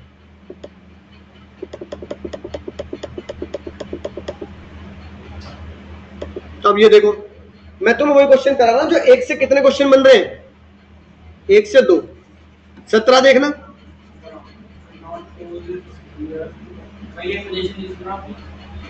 अब कहने का तरीका अलग है। कहने का तरीका क्या है? लोगों की सजेशन सुनो की जगह क्या बोल रहे हैं कि अपने कानों से, है ना, अपने कानों को बंद मत रखो।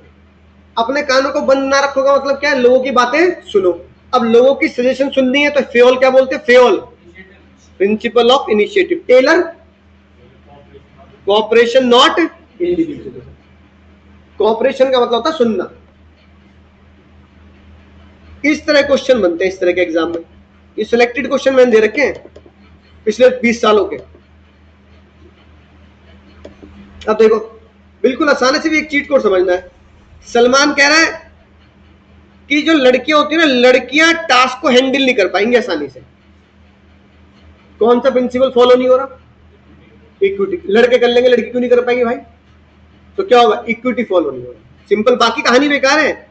निकिता सलमान एक कंपनी में काम करते हैं, सलमान बॉस हो गया, वो कह रहा है भाई लड़के ढंग से काम नहीं करते। ये सब कहानी बेकार है भाई, मुद्दे की बात है ना। वैल्यू क्वेश्चन नहीं आएंगे। एक डिग्री सेम है, तुम्हारी मेरी डिग्री सेम है, तुम्हें 3000 दे रहे, मुझे 4000 दे रहे। कौन सा प्रिंसिपल फॉलो नहीं हो रहा? इक्विटी। समझ में गया वो बात? ठीक है, ये देखो, डिवाइड द वर्क तो साफ साफ पता लग रहा है, डिवीजन ऑफ वर्क ये पहचानो भाई, ये असली क्वेश्चन। 10% डिस्काउंट तो एम्प्लॉय दे देगा, 10% से ऊपर राधिका से पूछना है। हाँ, 10% डिस्काउंट वर्कर दे रहा है, डिसेंट्रलाइजेशन। 10% से ऊपर राधिका की परमिशन लेनी है, डी और सेंट्रलाइजेशन। तो कौन सा प्रिंसिपल लगा? सेंट्रलाइजेशन एंड डिसेंट्रलाइजेशन, है ना। तुमने बोला एक्स्ट्रा घंटे काम करो और मैं तुम्हें एक्स्ट्रा घंटे का एक्स्ट्रा पैसा दूंगा, और तुमने पैसा दे दिया। कौन सा प्रिंसिपल फॉलो हुआ? मैंने तुमसे बोला एक्स्ट्रा वर्किंग आवर काम करो, ओवर टाइम करो, ओवर टाइम का पैसा दूंगा। मैंने तुम्हें ओवर टाइम का पैसा दे भी दिया। कौन सा प्रिंसिपल फॉलो हुआ? भूल गए निकम्मो? चप्पल पहन क्या करो रिलैक्सो वाली, पिट के याद हो गए तुम्हें भाई। हमारे घर वाले ऐसे याद कराते थे हमें। कौन सा प्रिंसिपल फॉलो हुआ? नहीं, अरे पागल, रेम्यूनरेशन थोड़ी है। पैसा देख के रेम्यूनरेशन नहीं होता हर जगह। अपना वादा पूरा नहीं कर रहा, कमिटमेंट। कमिटमेंट पूरा करने का मतलब डिसिप्लिन। अपना वादा पूरा करना क्या बनता है? डिसिप्लिन। तो डिसिप्लिन हुआ नहीं हुआ? अच्छा, अगर क्वेश्चन में लिखा हो एक्स्ट्रा घंटे काम कराया और एक्स्ट्रा घंटे के पैसे का वादा किया पर पैसे दिए नहीं, तो अब तुम कहोगे डिसिप्लिन वॉयलेट हो गया। तुम क्या बोलोगे? लड़कियों की तरफ ज्यादा बायस रहती है राधिका, बहनचारा। कौन सा प्रिंसिपल वॉयलेट है? इक्विटी। कौन सा प्रिंसिपल वॉयलेट हो गया? बहनचारा नहीं मारे तो क्या है? इक्विटी वॉयलेट हो गया। अब देखो ऐसे क्वेश्चन पूछ लिए, कौन सा प्रिंसिपल फॉलो हुआ, कौन सा प्रिंसिपल वॉयलेट हुआ? समझ में आई ना बात? डिसिप्लिन फॉलो हुआ, इक्विटी वॉयलेट हुआ। लिख दोगे लाइन कोड करके? इस तरीके से लिख देंगे एग्जाम में। समझ में आई बात? तो काफी क्वेश्चन मैंने करा दिए।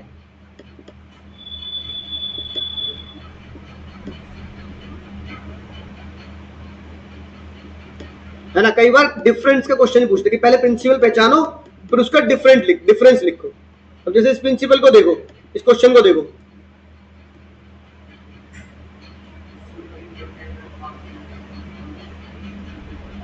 मतलब कौन सा प्रिंसिपल वॉयलेट हो रहा है?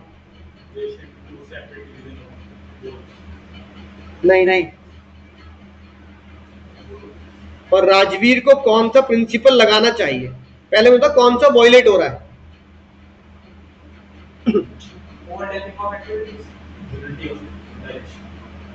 बोलो, नहीं समझ नहीं रहे यार। देखो वो क्या कह रहा है, कंप्लीट एक्सप्लोरर प्रोडक्शन मैनेजर क्या बोल रहा है? ओवर क्या कर? ये कौन बोल रहा है? Production manager. फाइनेंस मैनेजर क्या बोल रहा है?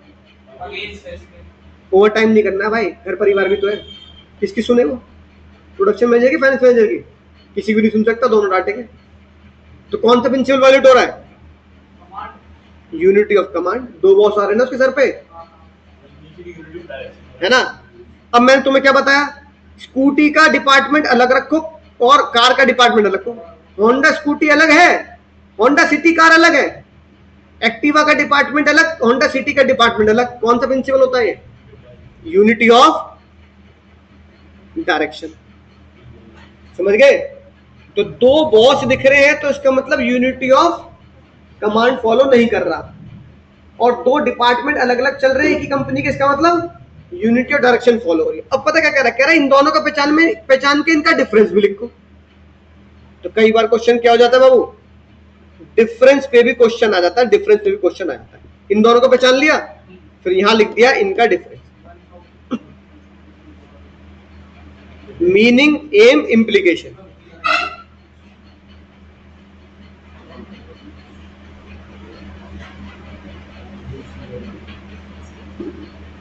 ठीक है? अब देखो ये वाला, बताओ पूरी केस स्टडी बेकार है। ये चीट कोड कहां था? फैमिली को फायदा पहुंचा रहे हो। कौन सा प्रिंसिपल है? हाँ, subordination of individual interest over individual interest को तो अपना आगे रख रहे हो, और जनरल मतलब कंपनी के इंटरेस्ट को पीछे रख रहे हो।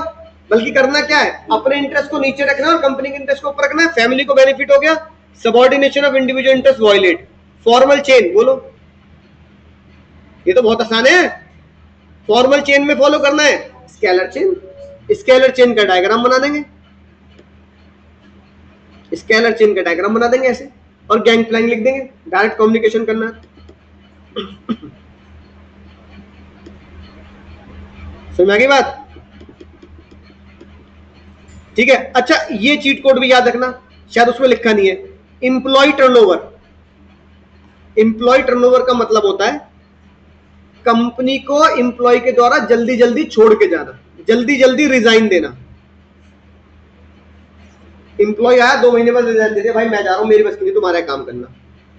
इसका मतलब अगर तुम्हारी कंपनी में इंप्लॉय टर्नओवर हाई है, इंप्लॉय टर्नओवर हाई का मतलब तो जल्दी जल्दी लोग कंपनी छोड़ के जा रहे हैं, तो बताओ क्या दिक्कत है तुम्हारी कंपनी में? स्टेबिलिटी ऑफ टेन्योर नहीं है। तुम अपने इंप्लॉय को कुछ दिन का भी क्या नहीं दे रहे, समय नहीं दे रहे सेटल होने का। नई जगह आ रहा है, नए लोगों के साथ काम कर रहा है, नई कंपनी है, नया प्रोसेस है, तो यार कम से कम 5-6 महीने उसको समझने तो दो काम क्या हो रहा है भाई, है ना। तुम कह रहे हो अगले दिन आया, परसों गलती करे तो निकल जाइयो, तो एम्प्लॉय टर्नओवर हाई है। तो ये इसका मतलब तुम्हें सेटल डाउन करने का टाइम देना है। किसी भी एम्प्लॉय को कहना है कि भाई तू सेटल हो जा, आराम से 2-4 महीने ले, इसका मतलब क्या है, स्टेबिलिटी ऑफ टेन्योर फॉलो हो रहा है। समझ गए। अब एक बात तुम देखोगे तो जितने भी क्वेश्चन मैंने करा रखे हैं यहाँ, तुमने एक चीज गौर की होगी, किसी भी क्वेश्चन में कहानियों पे कोई फोकस नहीं है। समझ गए ट्रिक, क्या ट्रिक है, कहानी पे कोई फोकस नहीं, क्या करना है, वो पहचानने है हर चीज का। अब देखो ये इतनी लंबी चौड़ी कहानी है, ये जो बोर्ड, ये सारे बोर्ड के क्वेश्चन है तुम्हारे, ये इतनी लंबी चौड़ी कहानी है। अब बच्चे तो कहानी पढ़ेगा, पहले कहेगा सर मेरे को तो इसे ही पढ़ने में 5 मिनट तो इसे ही पढ़ने में लग गए। राज, सिमरन, तनुरीटा, बड़े बड़े देशों में, हाँ मैं तो इसी में रह गया। ठीक है, तो नहीं बात, सिर्फ तुम्हें इसको रीड करना है, सिर्फ समझने के लिए नहीं कि उनकी कंपनी में क्या चल रहा है। तुम ये मत सोचो कि वो आई सर्जन है और दोनों दोस्त हैं, रोमांटिक होने की जरूरत नहीं है। ठीक है, तुम्हें फोकस करना है कि मेरे एग्जाम में जो मुझसे क्वेश्चन पूछा जा रहा है प्रिंसिपल, उस प्रिंसिपल के चीट कोड क्या थे, पढ़ते ही याद आ जाएगा। फिक्स, अरे चलो तुम्हें याद नहीं आ रहा, पर जब तुम उसे पढ़ोगे तब तो याद आ जाएगा। जब तुमने पढ़ा फिक्स प्लेस, तो कम से कम इतना तो रिवीजन कर लेना कि फिक्स प्लेस तुम समझ जाओ, हाँ ये चीट कोड तो था, किसका था, प्रिंसिपल ऑफ ऑर्डर। आई की जगह वी, हाँ ऐसी चीट कोड था, किसका था, aspect D Corp, everyone is equal, equity. बाकी सब अब बताओ, 1 2 3, 3 शब्द में पूरी केस स्टडी खत्म है, फालतू बातें हैं बाकी। बाकी रोमांटिक कहानी एकदम, 2 दोस्त आई सर्जन, दोनों ने शादी कर ली, सब बेकार की बातें हैं। इसमें देखो, अब इसमें देखो 27 क्या लिखा है। जब तुमने केस स्टडी पढ़ी तो तुमने देखा लॉजिकल अप्रोच और हिट एंड ट्रायल। हाँ भैया ने बताया था, क्लास में सर ने बताया था, हर चीज का लॉजिकल अप्रोच होना चाहिए। तो ये बातें हमने फ्योल में नहीं पढ़ी, ये बातें टेलर में पढ़ी है। कहां पढ़ी है, science not rule of thumb, science लगाओ लॉजिक लगाओ। ठीक है, ये बताओ क्लास कंफ्लिक्ट, हाँ भैया ने बताया था क्लास कंफ्लिक्ट, ऊंच नीच का पापड़ा, ऊंच मांगी नीच, है ना, ये नहीं खेलना, मैं ऑफिस में ये नहीं खेलना, फैक्ट्री में ये नहीं खेलना, तो ऊंच नीच का पापड़ा थोड़ी खेलना है हमें। यानी लोगों को ये नहीं बताना कि भाई तू नीचा है मैं ऊंचा हूं, इसका मतलब आपस में हार्मनी रखनी, क्या रखनी है, तालमेल रखना है। ठीक है, ओपिनियन, भाई ओपिनियन बोल दो, एडवाइस बोल दो, सजेशन बोल दो, एक ही तीनों एक ही थाली के चट्टे बट्टे हैं, लोगों की ओपिनियन लो, इसका मतलब cooperation not individualism. Henry Fayol का पूछ लेंगे तो इनिशिएटिव। अब बताओ, ठीक है, अब ये तो मैंने यहाँ हाईलाइट कर दिया कि चलो यहाँ 2 चीट कोड बन रहे हैं, लेकिन 3 चीट कोड से केस सॉल्व हो गया, नहीं हो गया।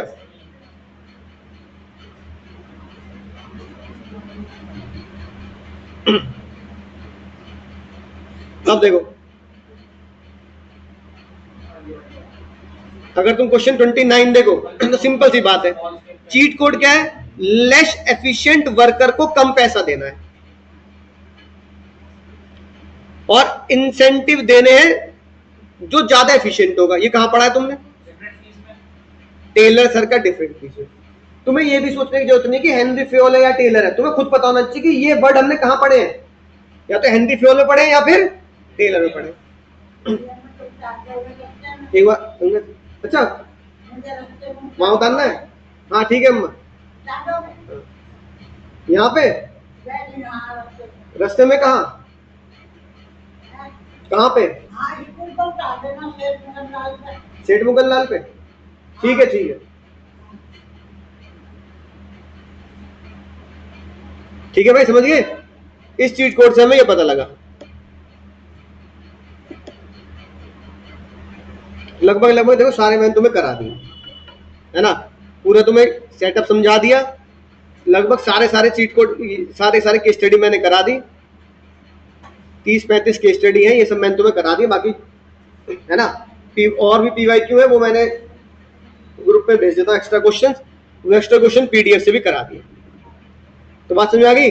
तो देखो प्रोसेस क्या करना है, प्रोसेस ये करना है, पहले चैप्टर को रीड कर लिया, रीड करके चीट कोड लिख लिए, और चीट कोड को किसमें पहचानना है, केस स्टडी में। अगर कोई चीट कोड नया आया है जो तुमने पहले नहीं याद किया, नहीं पढ़ा। जैसे हमने एक वर्ड पढ़ा ओपिनियन। अब तुम बोलोगे भैया आपने जो लिखवाया था उसमें लिखा था सजेशन और एडवाइस, है ना? तो भाई ओपिनियन भी तो एक ही बात है। उस ओपिनियन को क्या लिख लो, चीट कोड की फाइल में ऐड कर लो, यहां ऐड कर लो ना भाई, ठीक है? यहां ऐड कर लो, ओपिनियन लिख दो यहां।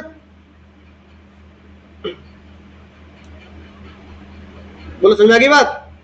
तो ये था तुम्हारा चैप्टर नंबर 2, ठीक है? यहां क्या लिख दो, देखो यहां लिखा ओपिनियन, लिखा है ना?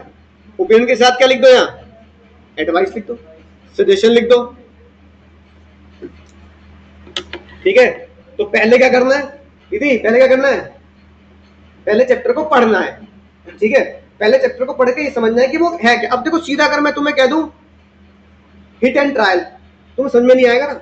तो पहले मुझे पढ़ना पड़ेगा टेलर सर की साइकोलॉजी क्या थी, है ना? हर जगह नींबू मिर्ची नहीं लटकानी, हर चीज को हिट एंड ट्रायल नहीं करना है, हर चीज को साइंटिफिक वे में सोचना है। फिर उसको सोचने के बाद हमने उसे पढ़ा, तो उसमें चीट कोड ये पहचाना कि टेलर सर ने अपनी भाषा में क्या क्या बोला था, एनसीईआरटी में क्या शब्द लिखे होंगे, क्लास कॉन्फ्लिक्ट लिखा होगा, लॉजिकल थिंकिंग लिखा होगा, ठीक है ना? हिट एंड ट्रायल नहीं करना ये लिखा होगा। फिर उसको एक पेपर पे क्या कर लेना है, लिख लेना है। और फिर उस पेपर को लिखने के बाद केस स्टडी सॉल्व करनी है कि क्या ऐसे शब्द मुझे केस स्टडी में मिल रहे हैं, और अगर मैं केस स्टडी सॉल्व नहीं कर पा रहा तो उस शब्द को ढूंढना है जिससे वो केस स्टडी सॉल्व हुई, और उस शब्द को क्या कर लेना है, वापस अपने चीट कोड के पेपर पर लिख देना। समझ आई बात? तो अगर तुम ढंग से इसको याद कर लोगे ना, अगर फोटो खींचो तो फोटो खींच लो सब बच्चे, जिनके पास नहीं है 2 पेज है बस, है ना? अगर तुम इसको याद कर लोगे ढंग से तो 90% गारंटी दे रहा हूं तुम्हारा कभी भी क्वेश्चन गलत नहीं होगा। तुम्हें सिर्फ केस स्टडी की प्रैक्टिस करनी है। हालांकि जब मैं रेगुलर क्लास में कराता हूं तो मैं होमवर्क कम देता हूं, सारी क्लास में सॉल्व कराता हूं, जैसे मैंने आज क्लास में सॉल्व कराई। होमवर्क में वो देता हूं जो एक्स्ट्रा केस स्टडी में पीडीएफ के फॉर्म में देता हूं। फोटो खींच लिया इतना?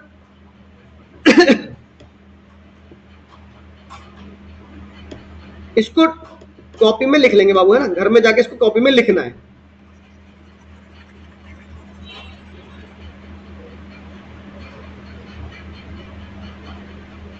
चीट कोड की मतलब बिजनेस स्टडीज की कॉपी में लिख लेने।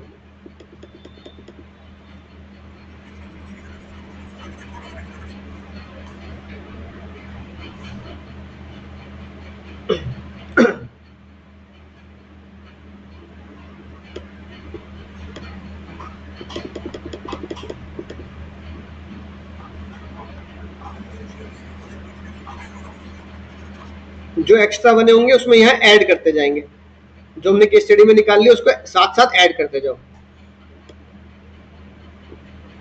बस खत्म चैप्टर।